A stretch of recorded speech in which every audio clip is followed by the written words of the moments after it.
ओम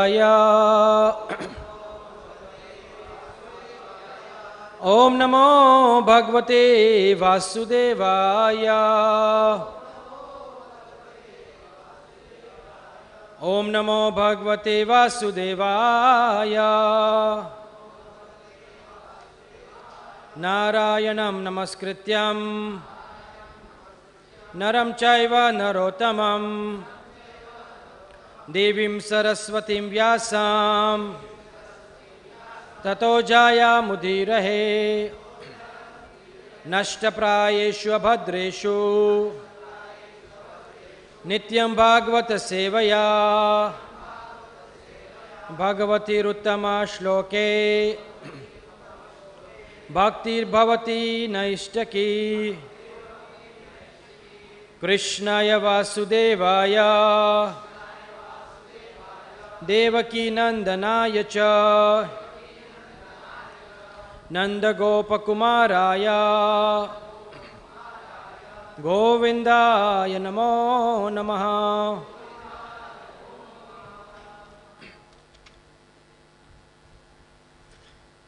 Shrimad Bhagavatam canto 10 chapter 70 text 12।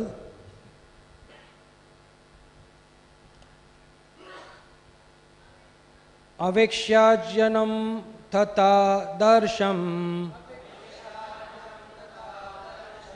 गोवर्ष द्विज देवता कामंश्च सर्ववर्णानां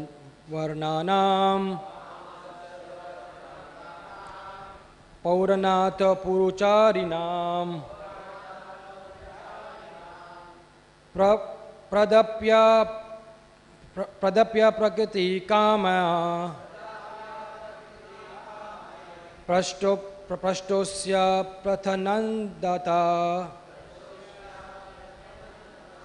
अवीक्ष्याज्ञं तथा दर्शं गोवृषद्विजदेवता कामंश्च सर्ववर्णानां पौरनाथ पुरचारिणां प्रदाप्य प्रकृति कामय प्रत्रोष्य प्रत्यनंदत अवीक्ष्याज्ञं तथा दर्शं गोवर्षद्विजदेवता कामंश्च सर्वे वर्णानां पौरिनाथ पुरचारिणां प्रदाप्य प्रकृति कामय प्रतोष्य प्रतनंदत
माताजी।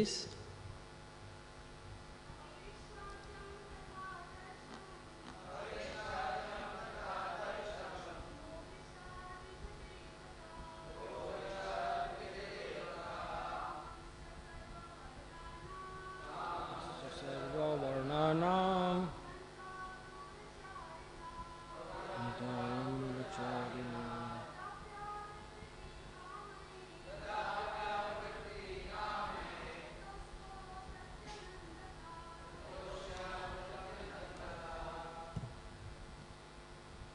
Avekshya, looking. Ajyam, at purified butter. Tatha, and also. Adirsham, at the mirror. Go, cows. Vrisha, bulls. Dvija Brahmanas, Dvija Brahmanas Devata, and demigods. Kaman, desired object. Cha, and. Sarva, all. Varnanam, to the members of the social classes. Paura, in the city. Antapura, and in the palace. Charinam, living.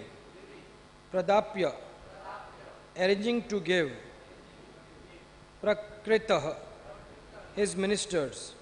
Kame, with fulfillment of his desires. Pratyoshya, fully satisfying. Pratyanandata, he greeted them. Translation: he would then look at ghee, a mirror, the cows and the bulls, the brahmanas and the demigods, and see to it that the members of all the social classes living in the palace and throughout the city were satisfied with gifts. After this, he would greet his ministers, gratifying them by fulfilling all their desires. Text 13. After first distributing flower garlands, pan and sandalwood paste to the brahmanas, he would give these gifts to his friends, ministers and wives, and finally he would partake of them himself. Text 14. By then the Lord's driver would have brought his supremely wonderful chariot, yoked by Sugriv and his other horses. His charioteer would bow down to the Lord and then stand before him. Text 15. Holding on to his charioteer's hands, Lord Krishna would mount the chariot, together with Satyaki and Uddhav, just like the sun rising over the easternmost mountain. Purport. The Acharyas point out that the Lord's chariot driver would stand with his joined palms, and the Lord, holding on to his joined palms with his right hand, would mount the chariot. Om Ajnanatimirandhasya Jnananjana Shalakaya Chakshurunmilitam Yena Tasmai Shri Guruve Namaha. Nama Om Vishnu Padaya Krishna Prestaya Bhutale Srimate Bhakti Vedanta Swami Iti Namine. Namaste Saraswati Deve Gauravani Pracharine Nirvishesha Shunyavadi Paschatya Deshatarine Vancha Kalpa Tarubhyascha Kripa Sindhubhya Evacha Patitanam Pavanebhyo Vaishnavebhyo Namo Namaha. Namo Mahavadanyaya Krishna Prema Pradayate Krishnaya Krishna Chaitanya Namine Gauratvishai Namaha. He Krishna Karuna Sindhu Deenabandhu Jagatpate Gopesha Gopika Kanta Radha Kanta Namostute Tapta Kanchana Gaurangi Radhe Vrindavaneshwari Vrishabhanu Sute Devi Pranamami Hari Priye. Jaya Sri Krishna Chaitanya Prabhu Nityananda Shri Advaita Gadadhar Vasadi Gaura Bhakta Vrinda. Hare Krishna Hare Krishna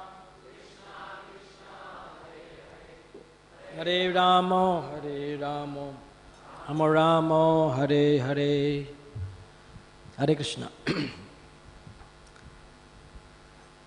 So continuing our wonderful discussion on the Bhagavatam, we have reached the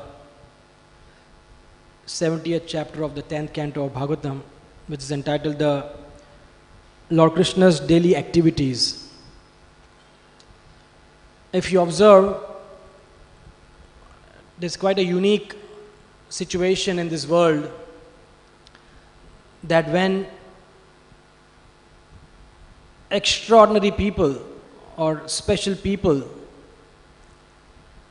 at least that's the way the world sees them, some special people perform some ordinary activities. When extraordinary people perform some ordinary activities, it becomes very, very exciting to the people. Much more than the same activities performed by ordinary people. So many times we see in our headlines, in the media, and the newspapers, a particular actor, he's just become a father. It's big headlines. A particular actress, she came out with a child. It's big news. Oh, this lady came out with a child and photographs are clicked and it's news. Now it's very, very ordinary and to the extent natural that a lady will be a mother and she will obviously come out. But we have observed this unique situation that when extraordinary people, when some special people perform supposedly ordinary activities, it becomes big news. Right?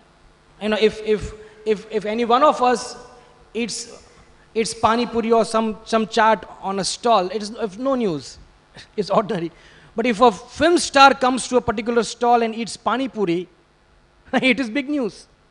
It is ordinary activity done by extraordinary people. At least supposedly the world sees them as extraordinary. So here, we are so very fortunate that the world is filled with talking about the activities of people whom they see as extraordinary, but actually they are quite not only ordinary but much lower than ordinary people, quite low class in their understanding, quite uncivilized to be specific, barbaric to the extent.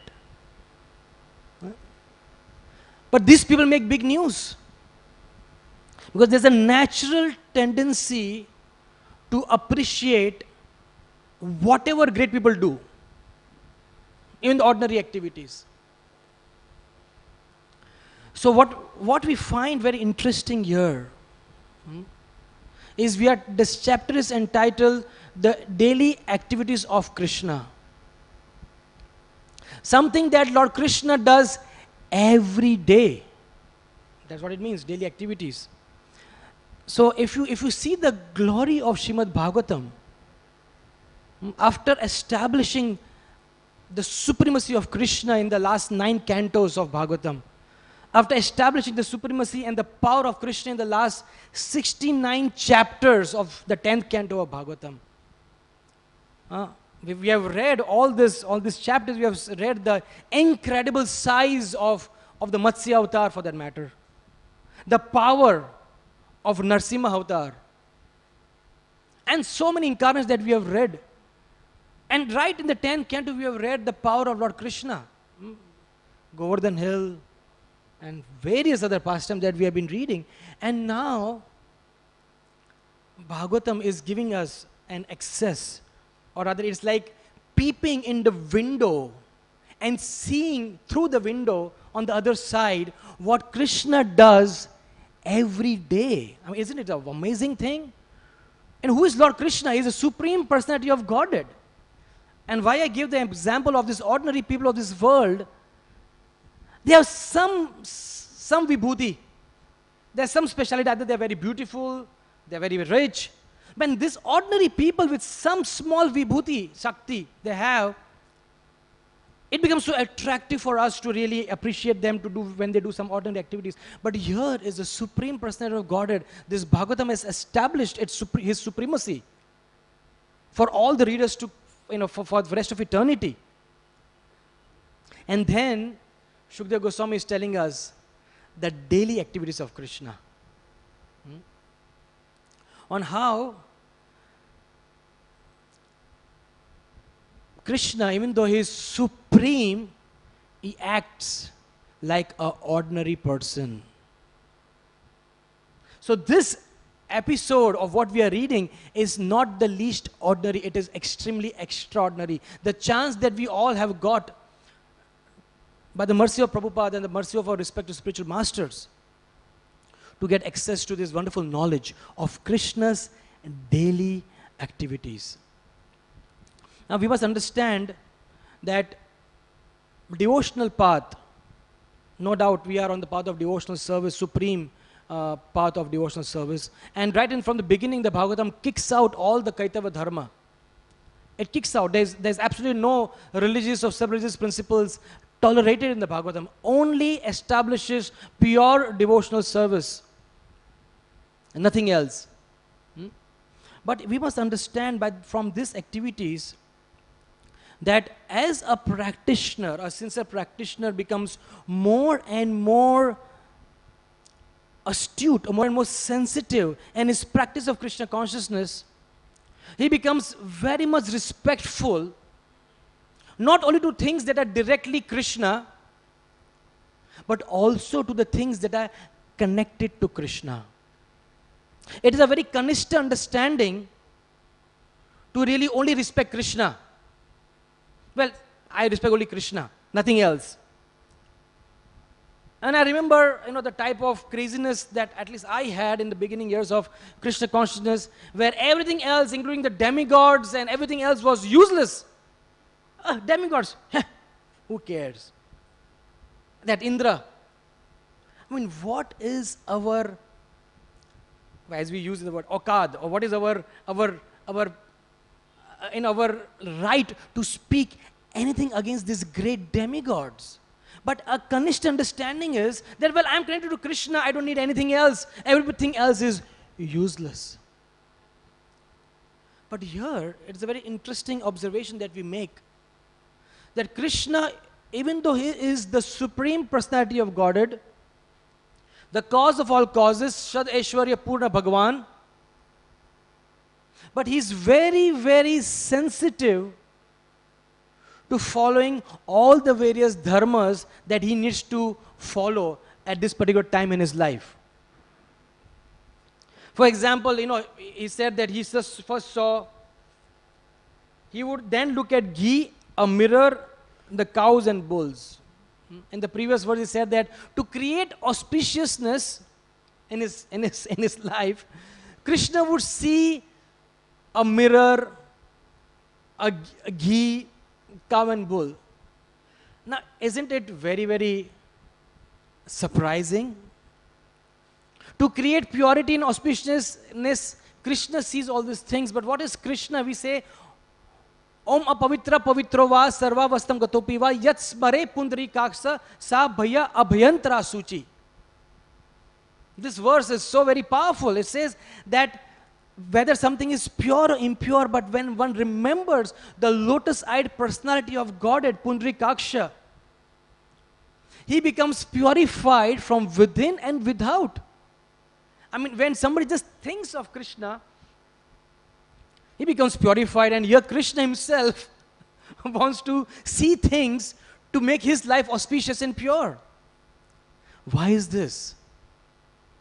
Krishna is not acting arrogant when actually he is not arrogant. If he says, I don't have to do this, because Krishna can say, when everything is within me, Om Purnamada Purnamidam Purnash Purnamudachite Purnasya Purnam Adhaya Purnam Eva Vashishyate, that everything is in me, everything that emanates from me is perfect and complete. I don't need to really do all these things, but Krishna, as a king, as a grihastha, is very, very strictly and minutely and sensitively performing all the activities that needs to be performed by him at that particular time.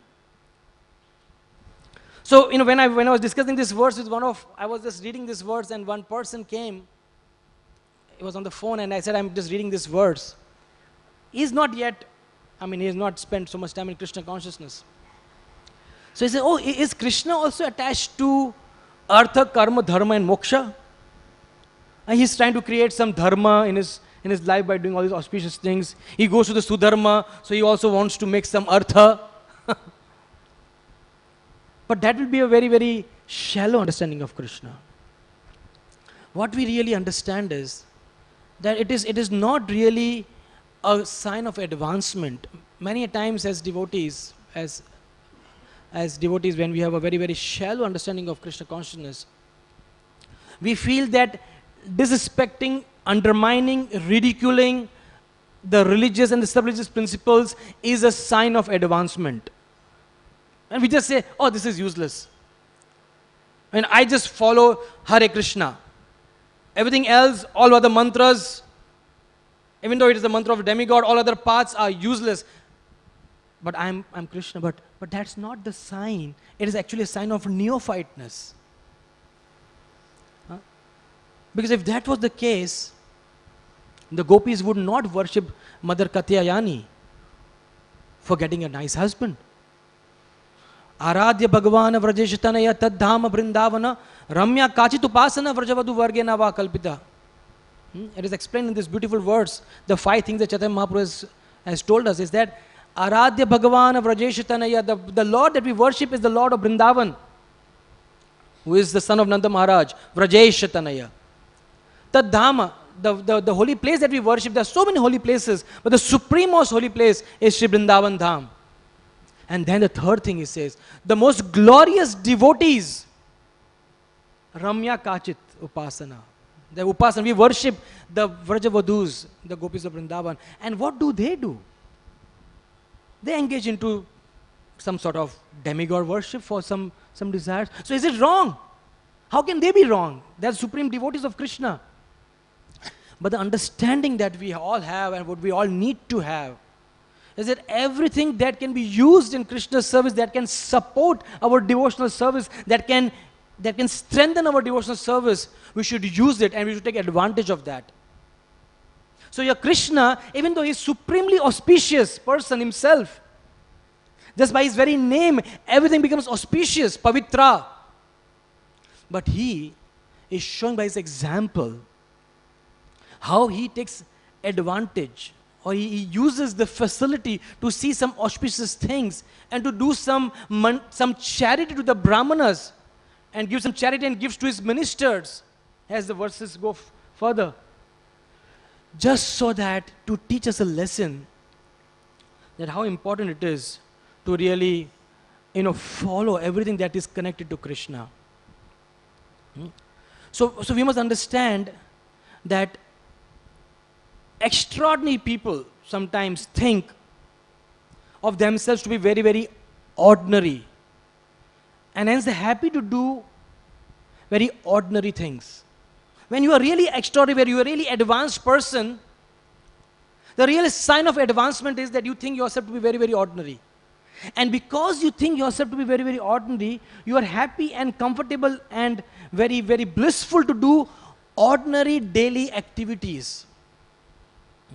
But if you see ordinary people or simple people or devotees who think themselves to be extraordinary, if you analyze it, they sometimes renounce the ordinary things and they want to just do some extraordinary things for cheap respect and adoration. Isn't it a very amazing observation that we can make? That extraordinary people, they consider themselves to be very, very ordinary, and they do very ordinary things. Krishna never thought himself to be God. He would take advice of his ministers. What do we do in this situation? As we read in the verses, he was sitting in one of the palaces and taking advice. What do we do in this situation? And as we see in the further chapter, in the same chapter, when there will be a news coming to him about Jarasandha attacking, he will take advice of his ministers. What do we do? Krishna can say, well, I am an autocrat, and Krishna is the supreme autocrat. He doesn't really need to take any advice from anybody because he is supremely intelligent, supremely knowledgeable. But Krishna is happy. And not that he acts to take advice. He really feels the need to take advice. That's because he really thinks he is ordinary. That is the sign of extraordinary people. And that's why they become very happy to do ordinary things. I was just thinking that one of the verses that glorify the 6 Goswamis of Vrindavan is Sankhya Purvaka Nama Gan Natimbi. Srimad Acharya says the glories of the Goswamis was that they did everything in scheduled measurements. And we feel that anything that we do in scheduled measurement is a sign of ordinariness or neophyteness. But when I grow, when I become advanced, I like to do things spontaneously. Spontaneous devotion, Prabhu. I'm feeling love for Krishna today. Spontaneous love. That is like ordinary people acting in extraordinary way. And what I call the PP syndrome. The premature Paramahansa.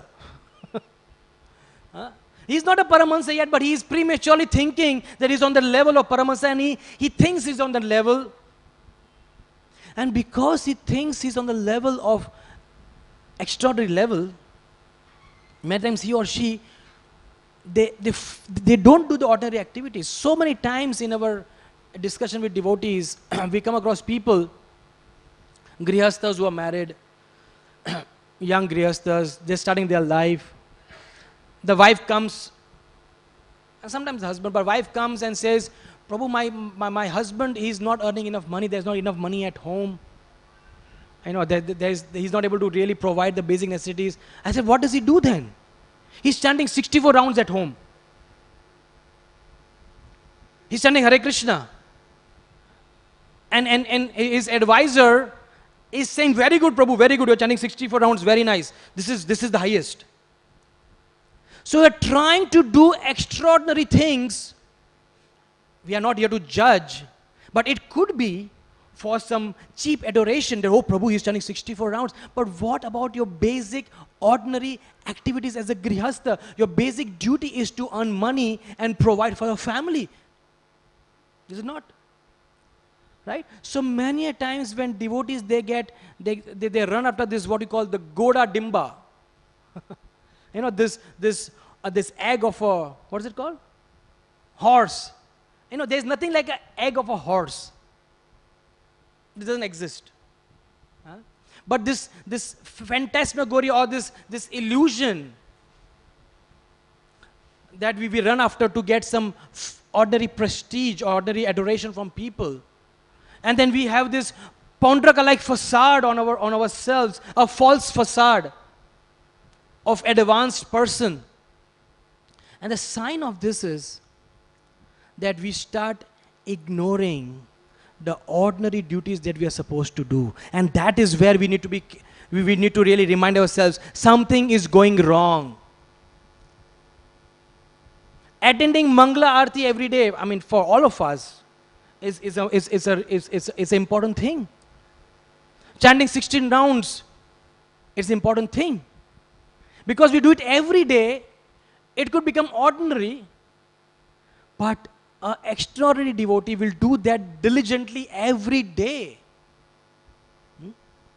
That's very important. So when we are seeing here, when Krishna is doing his activities, if you go through it, these are quite simple, ordinary activities, but he's happy to do them. Similarly, you see in the case of Sri Chaitanya Mahaprabhu. He was a grihastha. As a grihastha, even though he's a supreme personality of Godhead, but as a grihastha, it was his duty to perform the Shraddha ceremony of his father. As a son, what is it that Chaitanya Mahaprabhu is obliged to? He's not obliged to do anything. But he feels obliged that I'm the son and I must perform the Shraddha of my father. And apparently Shraddha is considered to be a religious activity, a sub-religious activity. It's not a pure religious activity. But he performed the activity for his father because he performed the ordinary activities because he found the need to do that. He went to East Bengal. Why did he go to East Bengal? As a teacher, he went to East Bengal because he wanted to teach and make some money.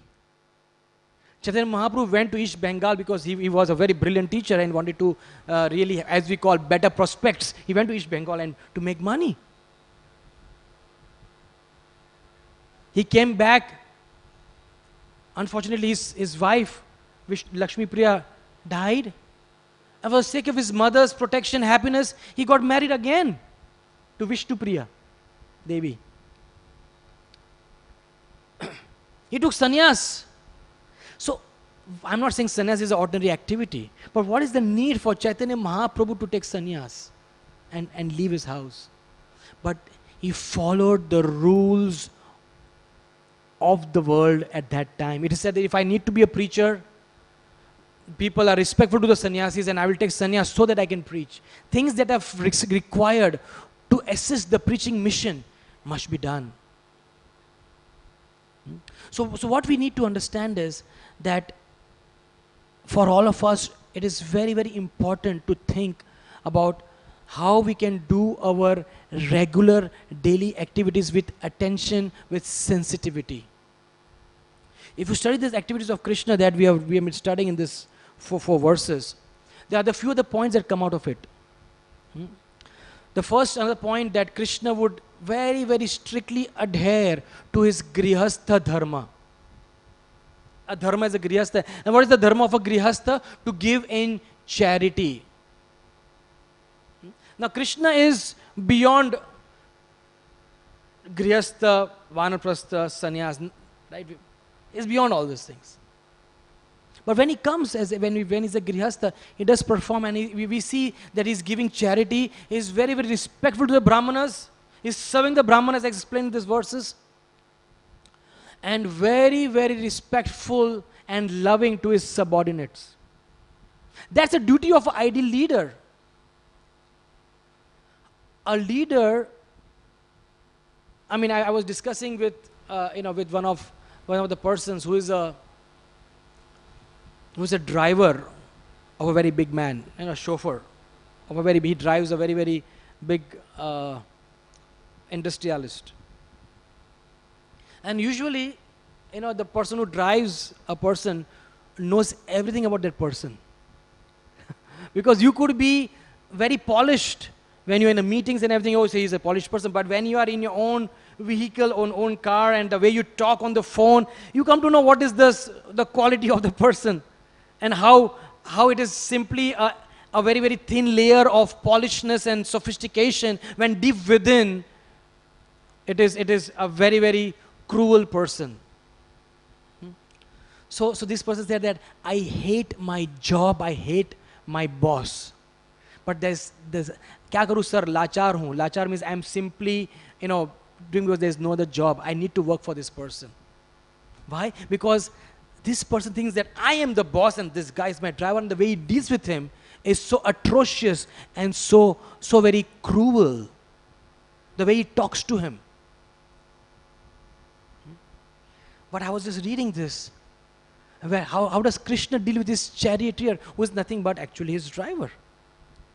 His driver stands with folded hands, and every day, how sweet this is. The Acharyas explain, Vishwanath Chakravarti Thakur explains in the purport.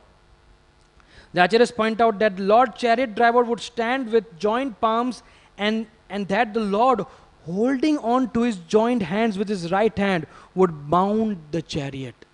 So very loving. Can you imagine the Supreme Person of Godhead, Krishna? He catches the hand of his charioteer, that, oh, thank you for being here. Thank you for your respect. And he shows his love and respect to him by catching his own hand, physically showing love. And he climbs the chariot. This is an ideal leader. This is an ideal grihastha.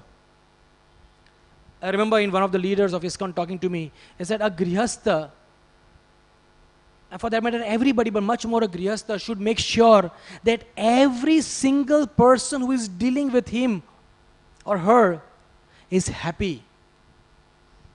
Because grihastha deals with many people in the world. He has his maybe maids, he has his staff, he has the people who do various things for him.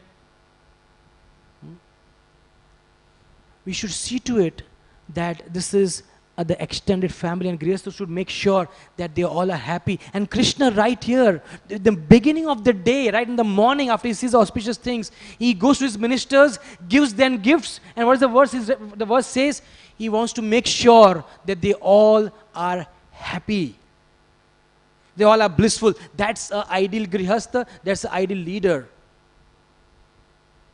The grihastha he has some possessions. And if a grihastha becomes proud of his possessions, then that gives rise to looking down on the people who do not have them. A grihastha should understand that I'm simply a trustee of all these possessions, and this actually belongs to Krishna, and I should use it for everyone that I come in touch with and contact with. The beggars who beg on your mirror, on your glass, knock at the glass of your car. How you deal with them. You can say, oh, hada, cha, ha, oh. You can say that. But if you are really feeling that I want to make this person also happy, whoever comes in touch with me, I want to make him happy. That is what Krishna is teaching us. Then being conscious of things and carrying something to make that person happy. But we become very complicated in our thinking because we are devotees. Oh, if I give him money and he will just use this money for something and all the karma will come to me. My dear friend, are there not enough bad karma that you yourself are doing for yourself? That you're worried about other karma? You have enough bad karma. Just giving some money, ideally is to give some prasad. But try to see to it that you make the person happy. The whole idea is that make the person happy. Let nobody go who comes in touch with you with a frown on their face. That's a devotee. How sensitively he deals with every single person. That's how sensitively he has nurtured his Krishna consciousness within. That within Krishna consciousness is shown by his activity without. How he deals with everybody, not just the senior devotees, not just the equal devotees, but with everybody. So first, Krishna is very closely, this verse says, he observes the Grihastha Dharma very, very nicely. And then he has utmost love and respect for everybody around. As we mentioned, Sarva Sukhino Bhavantu. That is the thing that we want. That everybody should be happy. And we don't have much dominion over people. To whatever extent we have some dominion, whatever extent we have some service we can do, we should be doing that. The other thing that comes out is Krishna is very, very punctual. Very interesting. At the sound of the rooster, Krishna gets up. Now, Krishna doesn't even sleep. Does Krishna sleep? In one sense, Krishna is always awake. But because in this performance of his dharma in Dwarka, moment the rooster sounds, and rooster doesn't have a snooze button. It sounds once, and you have to get up. And Krishna would rise early in the morning, meditate upon himself. I was just thinking that how fortunate we are that we have Krishna to meditate upon, but Krishna has nobody to meditate upon. Krishna to meditate upon himself. But we are so fortunate. It's such wonderful. So Krishna meditated upon himself, and then this verse says, by then the Lord's driver would be brought. So by then, that means there's a fixed time by which the chariot comes. Fixed time, by then. Otherwise, Sridhar Goswami would not use the word by then. He says, by then the chariot comes. So Krishna at a fixed time climbs the chariot. Very, very punctual, very, very system oriented. But Krishna is a ruler.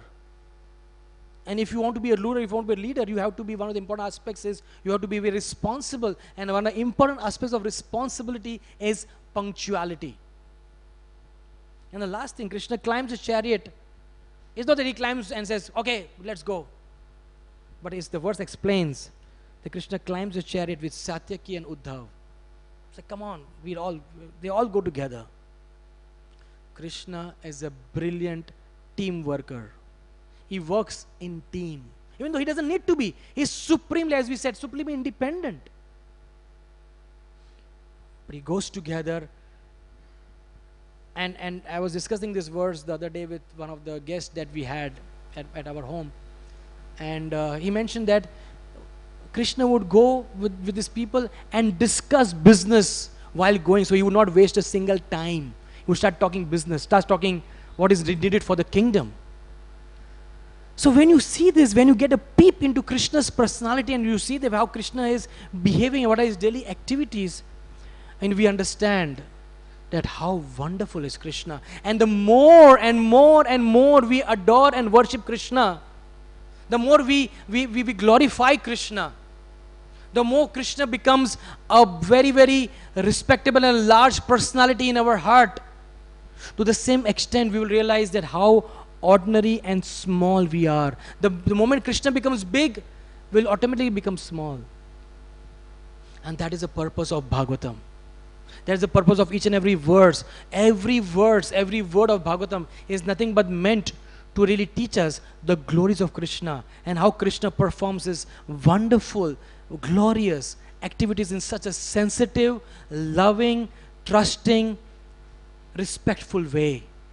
Every act of his. And if we are supposed to be his devotees, if we are supposed to represent him, right, we also call the Hare Krishnas, right? Devotees are called Krishnas. Prabhupada writes in one of the purports that Krishnas, the devotees also called Krishnas. So the world is seeing us as Krishna devotees, and if we need to be representing Krishna in a proper way, then we need to be also very, very sensitive in all our duties of life. And that's why we see Srila Prabhupada, and of course I was thinking, Krishna, the whole month of Kartik, the whole month of Kartik is nothing but glorifying extraordinary Krishna in a most ordinary way, getting scared of Mother Yashoda. Just like ordinary child would get scared of a mother. And Krishna loves to be like this. He loves to be ordinary. He loves to be very simple. But when he does those simple activities, those activities become extraordinary. So let us all really understand the importance that if we continue doing our daily activities with utmost sensitivity, with utmost love, chanting Hare Krishna every day, and attending Mangala Aarti to whatever extent we can as Grihasthas, to how many times we can come to temple, or as Brahmacharis, as often as possible in the temple, regularly associating with devotees, reading Srimad Bhagavatam, doing all this daily, because the problem is when you do things daily, it becomes mechanical and mundane. That's the problem. The same thing again and again becomes mundane. If something is done rarely, we are enthusiastic. But to do the same thing again and again, the nature of the mind is, it makes it very mundane, very ordinary. But if you see Krishna, he does the same activities with the same sensitivity every day. Similarly, if we also learn to do our regular activities with a very utmost sensitively, properly, then our ordinary activities will one day make us extraordinary in the eyes of Krishna. We don't want to be extraordinary, but Krishna will see that yes, this is a wonderful devotee. He has been doing it, the same activity with great diligence regularly. And that is what we call sadhana bhakti.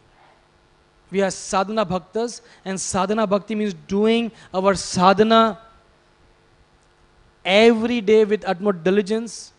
And by doing our sadhana utmost diligence, one day we will become a wonderful object of Krishna's mercy and achieve his lotus feet. I thank you very much. Hare Krishna. Any questions? Granth Raj Srimad Bhagavatam ki, Jagat Guru Srila Prabhupada ki.